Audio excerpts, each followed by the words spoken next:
அல்லாஹுடைய தூதர் ஸல்லல்லாஹு அலைஹி வஸல்லம் அவர்களுக்கு வாழ்வு சிரமமாக இருக்கும் நேரமெல்லாம், சிரமங்களால் அவர்களுடைய வாழ்வு இறுக்கமாகும் போதெல்லாம் அல்லாஹுவை அழைக்கக்கூடிய பிரார்த்தனைகளில் மிக முக்கியமான பிரார்த்தனை இது.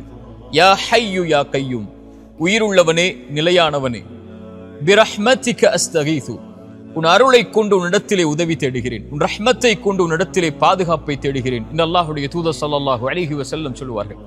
ஏன் அல்லாஹுடைய தூதர் தன்னுடைய சிரமமான நேரத்தில் அல்லாஹுவை அழைக்கும் போது அல் ஹை அல் கையூம், நீ உயிருள்ளவன் நிலையானவன் என்று அழைக்கிறார்கள் தெரியுமா? குர்ஆனில் அல்லாஹ் ரப்புல் ஆலமீன் அவனுடைய மகத்துவமிக்க வசனங்களாக பதியக்கூடிய வசனத்தில் ஒன்று ஆயத்துல் குர்சி, நாம் அறிந்தது. அந்த ஆயத்துல் குர்சியில் அல்லாஹ் அவனுடைய தன்மையில் மேன்மையான தன்மையை கொண்டுதான் அந்த வசனத்தை துவக்கம் செய்கிறான்.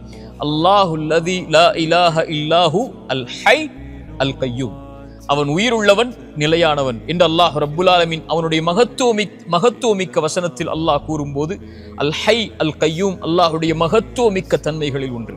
அவன் உயிருள்ளவன், அவன்தான் எல்லாவற்றிற்கும் உயிர் கொடுக்கக்கூடியவன்.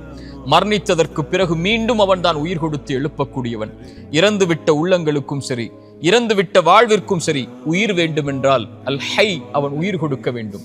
அல் கையூம் நிலையில்லாமல் வாழ்வு தடுமாறும் போது, வாழ்வு அங்கும் இங்கும் ஏறி இறங்கும் போது, சிரமங்களால் வாழ்வு சூழப்படும் போது, இருள்களை கொண்டு வாழ்வு அடைக்கும் போது அல் கையூம் அவன் ஒருவன் தான் அதை நிலைப்படுத்த முடியும். அதனால்தான் அல்லாஹுடைய தூதர் சொல்வார்கள், யா ஹய்யு யா கையூம், உயிருள்ளவனே நிலையானவனே, பிரஹ்மதிக அஸ்தகீது, உன் அருளை கொண்டு உன்னிடத்திலே உதவி தேடுகிறேன்.